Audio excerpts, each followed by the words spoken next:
a la licenciada Magdalena Veronesi, licenciada en Kinesiología y Fisiatría de la UBA, especialista en cuidados críticos y crónicos de la SATI y de la Universidad de San Martín, docente de la Facultad de Medicina de la Escuela de Kinesiología y Fisiatría UBA, UMAI, Favaloro en carrera de grado y en posgrado, consejera del Consejo Directivo de la Facultad de Medicina de UBA, presidente de SAKICARE, Sociedad Argentina de Kinesiología Cardiorrespiratoria, y experta local de Air Liquid. Así que tenemos, y si puedo seguir con tu currículum, pero bueno, Ya bastante, este, ya dijiste mucho. suficiente por ahora. ¿Sí? La versión resumida, ya estamos bien. Sí, ¿no? Ya demasiado, es como que ya los cansé a los chicos, pobres. Así es. Bueno, Bueno, todo tuyo, Maggie. Adelante. bien, ahí estamos. Buenísimo. Bueno, el tema es ventilación mecánica prolongada. ¿Qué hacemos con aquellos que fallan al winning, no? Y esta pregunta viene de hace ya como 10 años, diríamos, y encima se nos mezcló en el medio de este dilema justamente el SARS-CoV-2, ¿no? El COVID, ¿no? Entonces, bueno, está un poco mezclado el tema en esta circunstancia. Primero sabemos que la Argentina vamos a tener que nuestra población está proyectada para el 2050, miren la cantidad de pacientes o personas, ¿sí?, que vamos a tener para esa fecha, ¿sí?, para ese año 2050, vamos a tener un incremento del 28% de la población, se triplica la población, por lo tanto vamos a tener, por ende, mayor cantidad de patologías, ¿sí?, que se van a transformar en crónicas, porque va a durar mucho más la gente, entonces, por lo tanto, vamos a tener más patologías crónicas y, por lo tanto, el otro dilema que es gran es que la terapia intensiva ya tiene tanta tecnología que uno entra a terapia intensiva y sobrevive, cosa que hace 20 años atrás eso no pasaba. Entonces, si pensamos que esta tecnología en terapia intensiva va a ir aumentando cada vez más, por ende, en este año 2050 vamos a tener muchos pacientes que han pasado por terapia intensiva con edades avanzadas y encima se suma algo más, que van a tener otras patologías superpuestas también, que ya hay, ya todos tenemos también, ¿no? Y acá también tenemos, está pensado que entre el 2010 y en el 2100, yo pienso vivir hasta el 2100, me parece, ¿no? Estoy muy preocupada para esa fecha. Pero bueno, la cantidad de pacientes, o sea, de esa población, como va a ir en aumento, principalmente, fíjense, a partir de los 50, ¿sí?, años, 60 años, ya tenemos una gran población en ese término. Y fíjense que, por ejemplo, hoy en día encontrar en terapia intensiva un paciente de 80, 90 años es común. Antes, en el 95, cuando yo me recibí, a ver, no era ni lógico pensar ese paciente de esa edad en una terapia intensiva. Hoy no, es algo común. Y se le hace todo, ¿no? Y bueno, fíjense cómo ese porcentaje está aumentando para ese año 2100, ¿sí? 11%. Bien, entonces tenemos que la vida, ¿sí?, de esperanza de vida crece en aumento. Y por lo tanto aparece esas enfermedades crónicas y aparece el paciente pluripatológico crítico crónico. ¿Por qué crítico crónico?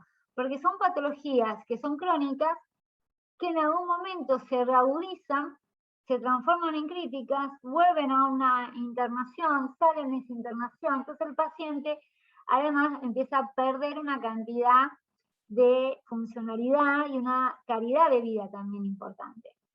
Entonces ese paciente pluripatológico que está en una terapia intensiva, que termina traqueostomizado, bueno, vamos a tener que trabajarlo bastante porque nuestro objetivo como rehabilitadores es reinsertarlo, ¿sí?, en la sociedad, en la condición mejor posible, ¿no? Entonces, esa condición pluripatológica lleva a que esos pacientes generen o que sea más habitual la ventilación mecánica prolongada. O sea, que haya ese winning prolongado, ese winning dificultoso. Pero claro, es lógico que aparezca cada vez más eso. Si cada vez más gente de mayor edad, con más patologías superpuestas, están en una terapia intensiva. Entonces, el weaning prolongado es la necesidad de más de 21 días consecutivos de ventilación mecánica durante más de 6 horas por día. Bueno, y encima, si acá sumamos al COVID-19 o al SARS-CoV-2, hemos tenido una ventilación mecánica prolongada en la mayoría de los pacientes, porque como mínimo estaban 21 días ventilados, ¿sí?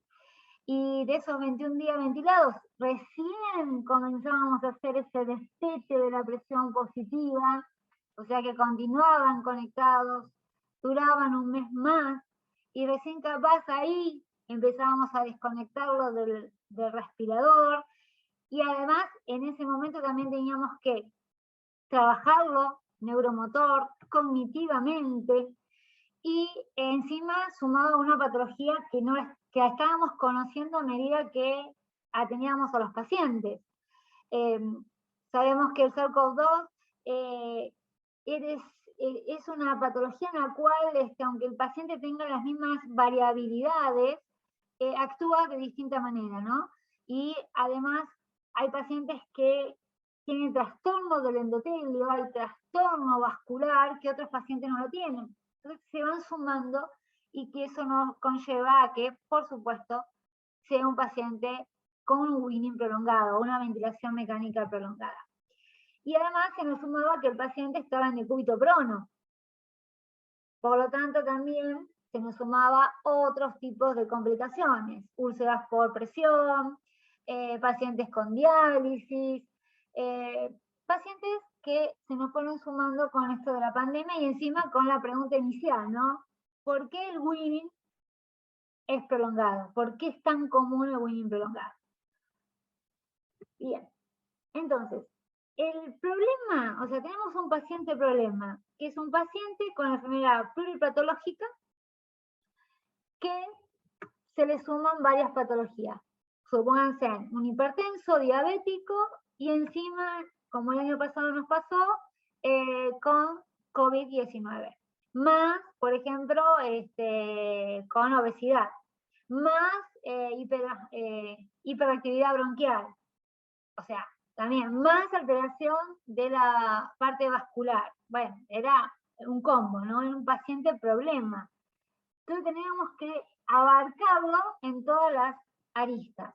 Entonces tenemos que evaluar kinésicamente la estrategia ventilatoria.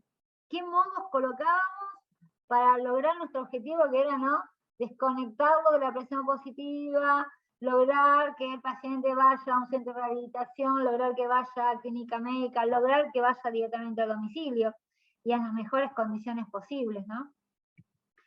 Después, evaluar también la función cardiovascular, la parte hemodinámica. El año pasado estuvimos, o sea, el COVID-19 nos enseñó mucho también de estar atentos de la parte hemodinámica. Después, la nutrición, o sea, si el paciente no está nutrido y no tiene un adecuado metabolismo nutricional, por ende, no voy a poder realizar ninguna buena estrategia ventilatoria ni ningún tratamiento neuromotor. Bien, después tengo que pensar la parte endocrina. Tengo que pensar la parte de pseudoanalgesia y hipnotrópicos que se van a dar a ese paciente, que por ende me va a generar, por ejemplo, trastornos intestinales, me van a generar también trastornos cognitivos, trastornos del sueño o el buen despertar del paciente. Acá está lo cognitivo. Las emociones, muy importante conservar y pensar que tenemos un paciente, ¿no?, al cual lo tenemos que verlo como una persona. Tiene una entidad y por lo tanto tiene sus emociones. No todos los días son iguales, a pesar que el paciente esté con una pseudoanalgesia leve, esté con inotrópicos, esté con las drogas controlados, pero sus emociones, o sea, es como nosotros, no todos nosotros nos levantamos de la misma forma, ¿no?, todos los días. Y eso también tenemos que entenderlo y saber respetarlo, saber hasta dónde seguir. Bueno, el sueño, ¿sí? El paciente tiene que tener un ritmo circadiano, tiene que respetarse el sueño del paciente. Por eso en las terapias intensivas o en los centros de rehabilitación se respetan los horarios nocturnos, los horarios de siesta, o sea, para que el paciente vuelva otra vez a tener ese circuito circadiano, ¿no? Después, por ende, tengo que tratar de evitar o que sea lo menos posible la polineuropatía del paciente crítico, ¿no? Esa disfunción muscular, esa pérdida de masa muscular. Después también voy a tener que tener en cuenta lo que es la vía aérea, ¿no? Si está traqueostomizado, si está con tubo endotraqueal, cuándo fue la traqueostomía, si fue una vía aérea dificultosa, si es hiperreactivo bronquial, si va a haber resistencias en esa vía aérea. Después también voy a tener que estar pensando, ¿sí?, en la compliance tóraco-pulmonar, o sea, la evaluación pulmonar de ese paciente, ¿no? Para ver qué modo ventilatorio es el adecuado también, ¿no? Cómo voy a poder manejarlo de esa manera. Luego también voy a tener en cuenta la función diafragmática, ¿sí? Por supuesto que va a entrar en el juego todo, si está bien nutrido, si la ventana analgésica está adecuada, si la parte endocrina también, si la resistencia de la vía aérea y de la compliance tóraco-pulmonar es adecuada. Todo eso va a generar que tenga una buena o no función diafragmática. Oye, todo eso lo que nosotros vimos está puesto en este review del ABC, ¿sí?, de un winning prolongado. ¿Por qué falla un winning? ¿Sí? Uno cuando ya está más con más práctica, no necesita tener un listado como este review, pero nos ayuda mucho porque es lo que vimos antes. Lo que vimos un poco desarmado, o capaz uno lo ve al paciente y empieza a analizar esas partecitas, acá lo tenemos bien detallado, ¿sí? Todo lo que es la vía aérea, la parte cerebral, la parte cardíaca, diafragmática, la parte endocrina. Bueno, sabemos que el destete prolongado son el 6% de los pacientes ventilados, o sea, de los que son 30% de winning. Eso nos hace un gran esfuerzo terapéutico, un gran cansancio del recurso humano y también un problema social y económico. Por lo tanto, una ventilación mecánica aumenta la tasa de mortalidad del paciente, por eso el objetivo nuestro es lograr sacarlo de esa presión positiva, ¿no? Porque quiero lograr disminuir esa mortalidad que ya se la aumenté cuando lo intubé, o bueno, cuando el médico lo intubó, por supuesto, ¿no? Y luego, encima tengo que pensar que en la terapia intensiva capaz no lo voy a poder tener con un winning prolongado, así que voy a tener que estar planteando de la derivación de ese paciente a un centro adecuado, en el cual tenga un equipo transdisciplinario capacitado para trabajar esos tipos de pacientes, pluripatológicos y con un winning prolongado. Y encima capaz, un long COVID, o sea, un paciente que ha pasado la patología COVID, pero que tiene sus trastornos ocasionados por la patología que se generó última, que fue la del COVID. Bueno, y acá entra en juego todos nosotros, o sea, somos un equipo transdisciplinario. El centro es el paciente, pero miren todos los que estamos alrededor de ese paciente, ¿no? La familia, el psicólogo, la nutrición, el kinesiólogo, el médico, el fonoaudiólogo, maestranza, el camillero, el diagnóstico por imagen, farmacéutico, o sea, somos una familia, ¿sí?, que vamos a trabajar en forma transdisciplinaria con el único objetivo, la mejoría del paciente. Y capaz cualquiera de ustedes me puede decir, falta tal otro rol, que capaz seguro que me lo he olvidado, porque somos tantos los que estamos en juego para ese bien del paciente, que bueno, si a alguno de ustedes se le ocurre alguien más que falta, por favor me lo dice, ¿sí? Así aumentamos esta torta tan enorme y cuyo centro principalmente es el paciente, ¿sí? Y no nos tenemos que olvidar del paciente y la familia, porque un paciente que no tiene una familia contenedora o sea, aunque nosotros nos esforcemos, va a fracasar el tratamiento, no es que nosotros, va a fracasar el tratamiento. Y si la familia no es continente, o sea, si no lo contiene al paciente, bueno, ver cuál de aquellos familiares sí puede serlo, ¿sí? O darle la ayuda o las herramientas necesarias para que justamente la familia pueda ayudar al paciente. Entonces, tenemos que estar en muchos conceptos y estar no solo el paciente, sino ir viendo cada uno de estos roles. Y también algo muy importante, que en este equipo transdisciplinario, por supuesto que va a haber un coordinador, un líder, y ese líder tiene que ir viendo cómo cada uno de nosotros está participando con el paciente. Porque como dijimos, el recurso humano también se agota. Y en estas patologías que hemos tenido, como el COVID-19 el año pasado, en terapia intensiva, hubo mucho agotamiento físico, mucho agotamiento del recurso humano. Entonces hubo que rotarse, y entonces alguien de arriba, un coordinador, tiene que ver cuál de ese recurso humano se está agotando y cambiarle de actividad para que justamente poder seguir trabajando en conjunto en forma transdisciplinaria. Bien, entonces, en este paciente que tiene una ventilación prolongada, acá, si lo podemos colocar en lista a todos los que participamos, pero cada uno de los que participamos vamos a tener un lineamiento de tratamiento, sea el kinesiólogo, sea el enfermero, sea el terapista ocupacional, sea el médico. Todos vamos a tener un objetivo final y vamos a tener después objetivos más cortos, y que vamos a ir viendo si ese objetivo corto se va cumpliendo y el objetivo final realmente es el que habíamos pensado o tenemos que ir recambiándolo. Estos objetivos son dinámicos, como el paciente. ¿Sí? El paciente es dinámico, nosotros también tenemos que ser dinámicos, tenemos que ir cambiando capaz las tácticas o cambiando el tratamiento o cambiando la forma de ver ese paciente. Tenemos un montón de artículos, ¿sí? Desde hace 20 años, como les digo, de este winning prolongado, ¿sí? Y lo importante de tener en cuenta son estos datos, que el 9% de esos pacientes de ventilación prolongada están sin ninguna dependencia funcional, solamente un 9%.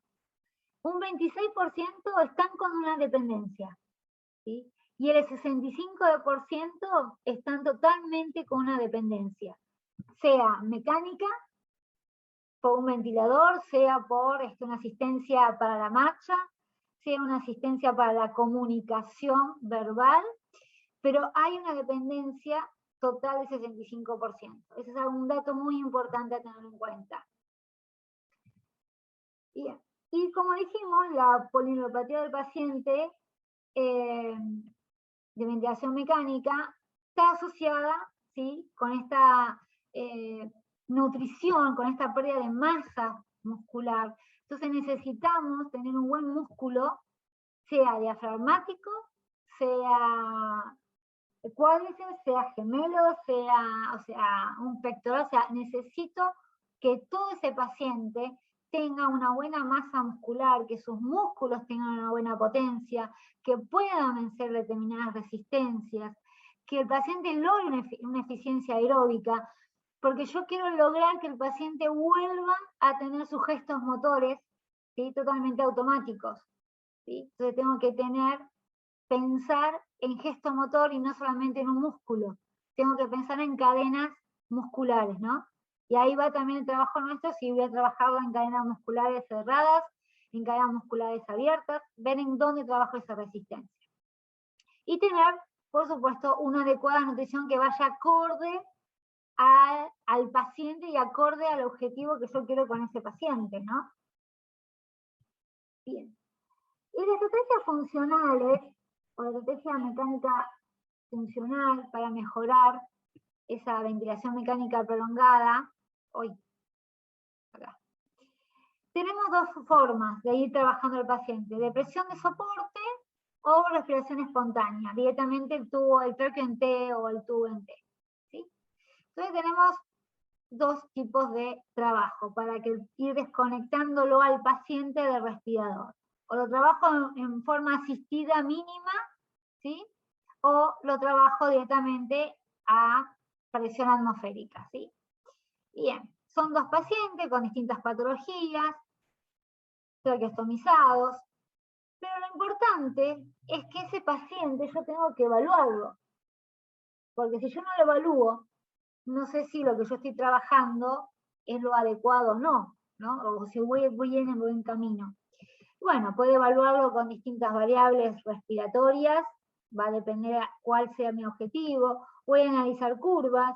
Los kinesiólogos somos fanáticos de curvas y de números y de variables, ¿no? Cuanto más datos queremos, más tenemos. Y lo importante es posicionar adecuadamente al paciente, ¿sí? No es lo mismo trabajar al paciente en la cama o sacarlo de la cama al paciente. Y además también es un cambio psicológico del paciente. Y ahí comienzo a monitorear al paciente, ¿sí? También podemos hacer ultrasonografía en el paciente, al pie del paciente, en la cama del paciente, para poder avanzar o no, para ver por qué está fracasando. Pacientes que enseguida queremos sentarlos a borde de la cama. Esta era un paciente que tenía quemadura del 45% del cuerpo, sentarla de la manera que fuera, ¿sí? Lograr desconectar de la presión positiva. También cuando estuvimos en plena pandemia no nos paró nada, lo sentábamos al paciente igual, lo traqueostomizado, le colocábamos los filtros adecuados, nos protegíamos nosotros también en forma adecuada, pero no nos tuvimos que adaptar, pero nuestro objetivo era seguir para que el paciente salga de esa ventilación mecánica, ¿sí? También podemos hacer electroestimulación, también podemos generar máquinas, o se pueden tener máquinas como que nos hagan resistencia en determinados rangos articulares, con determinadas velocidades, ¿sí? Podemos hacer una forma más casera, podemos trabajar al paciente con el respirador, ¿sí? Esto también se hizo en pleno la pandemia. Como yo les digo, cuanto más datos tengamos, más vamos a poder conocer al paciente. Es muy importante conocer al paciente, su patrón ventilatorio, cuándo se me va a agotar. Entonces voy a hacer ejercicios con distintas resistencias, con incentivadores, ¿sí? Estos son pacientes post-COVID, ¿sí? En la cual tengo que trabajarlos en grupo. Siempre la idea es trabajar con gestos motores, ¿sí? Bueno, acá tenemos cantidad de trabajo, ¿no? Kinésico con máquinas, trabajándolo con hiperestación, trabajándolo con la mínima a veces asistencia, que es simplemente con lo que tenemos en un centro de mínima parte económica, ¿sí? Trabajar, por ejemplo, en un centro de rehabilitación la parte recreativa, trabajar la hiperestación, trabajar en pacientes domiciliarios también, ¿sí? Si logran salir, pero necesitan todavía tener una asistencia ventilatoria, una técnica de higiene bronquial adecuada. Y bueno, y acá también tenemos pacientes post-COVID, en la cual han tenido ventilación mecánica prolongada, un winning prolongado, y que están con el trabajo, ¿sí? De la bipedestación, con el trabajo de gesto motor, ¿sí? También asistencia a veces de la parte, acá se suma, por ejemplo, un paciente neuromuscular, que además tiene una alteración, por ejemplo, un COVID o tiene una neumonía, y bueno, y hay que trabajarlo también en su domicilio, ¿sí? Asistiéndole la tos, ¿sí? Y algo importante es que todavía nos falta mucho conocimiento en los pacientes crónicos en su ventilación mecánica prolongada. Necesitamos más estudios, o sea, tenemos muchos índices del paciente crítico y necesitamos índices de los pacientes crónicos para poder justamente saber hacia dónde vamos o ese camino hacia dónde va. Bueno, fui un poco rápido capaz, pero era para que hubiera tiempo para preguntas. Muchísimas gracias. No, no, estuviste perfecta en tiempo y forma. Ahí restaron los 3 minutos que corresponden para las preguntas. Yo diría que la aprovechemos a Maggie para que nos responda a todo lo que ustedes quieran de respiratorio, directamente. Directamente, listo yo. En 3 minutos ¿En 3 minutos? comenzamos ya. ¿Alguna duda? ¿Alguna pregunta? ¿Alguno hace respiratorio? Esa es una pregunta importante. Parecería que ya, no muchos. ¿No muchos? Bien, bueno, pero si no hacen respiratorio puro, van a tener muchos pacientes en la parte neuromotora de los pacientes que han tenido COVID y han pasado por esta fase, ¿sí? Entonces, Acá lo vamos tenemos, a ver. perdón, tenemos algunas preguntas, ¿eh? Sí. Se ven muchos casos de post-COVID, excelente, entre SBT y PCB. ¿Qué estrategia ventilatoria elegimos y de qué depende? Hay muchos casos post-COVID, o sea, muchos casos porque el COVID leve, que ni siquiera iba o fue al médico, ¿sí? O bueno, sí, fue al médico, le dieron el positivo, pero no tuvo un seguimiento, tienen trastornos respiratorios, por ejemplo, y eso condiciona a un ciclo vicioso. Si yo tengo un trastorno respiratorio, no me movilizo adecuadamente, por ende voy a tener menos movilidad y por ende voy a tener menos rango articular, voy a tener menos fuerza muscular y ahí entro en un ciclo vicioso. Tenemos los post-COVID moderados que han tenido oxígeno dependencia y los graves que justamente son los que más vamos a tener. Y algo muy importante, que todos los pacientes post-COVID han tenido alteración en la vía aérea por el decúbito prono, porque hubo distinto posicionamiento de la vía aérea artificial. Entonces estamos viendo ahora muchas alteraciones a nivel de la tráquea. Así que, y eso va a condicionar que van a tener mayor falta de aire, van a tener menos movilidad y por ende menos desplazamiento en su vida. Diferencia entre, y va a depender del paciente. Yo realmente soy un poco de la prueba espontánea, ¿sí? Directamente me voy a la prueba espontánea, ¿por qué? Porque estoy dentro de una terapia intensiva, estoy dentro de la cual monitoreo al paciente y quiero saber por qué me va a fracasar. ¿Me va a fracasar porque aumenta su frecuencia respiratoria? ¿Me va a fracasar porque aumenta su TA? ¿Me va a fracasar porque aumenta su frecuencia cardíaca? Por eso lo llevo a la prueba de tubo en T. Si, por eso me gusta más que la presión de soporte. Y si tengo una pequeña duda de que haya algún trastorno cardiológico, con una prueba espontánea, a sacar la presión positiva, me lo va a detectar más rápido. O lo voy a detectar más rápido yo. Pero en sí, científicamente, las dos pruebas me da por igual lo mismo, ¿sí? Puedo trabajarlo tubo en T, o prueba espontánea, o presión de soporte. En los dos tengo el mismo resultado científicamente, ¿sí? Bien, en eso. Bueno, muy bien, muchísimas gracias, Maggie.